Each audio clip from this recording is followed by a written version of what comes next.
C'est formidable. Incroyable, hein, n'est-ce pas? Incroyable. On va pouvoir aussi t'applaudir. Si c'est bon pour vous, c'est parfait. On va pouvoir Qu'est-ce qu'elle a fait? J'ai l'impression d'être marié à Richard Gere. Je peux pas parler maintenant, je me parle à moi-même. Non, merde, vas-y. Merci, merde. J'en ai que pour 1 minute. Qu'est-ce qu'il y a? Faire valoir, tu devrais être ici comme tu l'as promis. Merci. Obligation prioritaire. En tout cas, j'ai décidé de vous donner à tous votre héritage dès maintenant. Sûr de vouloir faire ça, grand-père?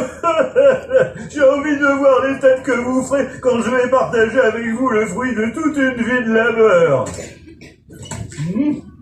Plateau de service, il n'y avait pas marqué les Simpsons.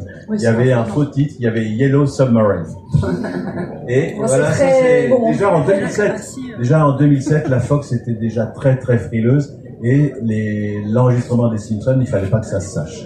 Mais maintenant, quand on rentre en tant que comédien pour enregistrer un film, je prends le cas par exemple des Black Panther, là, les derniers gros films qui sont sortis. Gros blockbuster et gros Marvel, par exemple. L'écran est quasiment noir. Vous avez pas une bulle, voilà, qui entoure la bouche. Ok. Heureusement qu'est inscrit on a une... Donc on pouvait avoir 8 versions différentes multilingues, c'est-à-dire on tournait une scène, on prenait une autre équipe avec des techniciens d'une autre langue, et ainsi de suite. Mais effectivement, ça coûtait quand même très cher à l'arrivée pour les producteurs américains de fonctionner comme ça. Et le doublage est arrivé, je termine vite, en 1929. C'est ça. Alfred Hitchcock.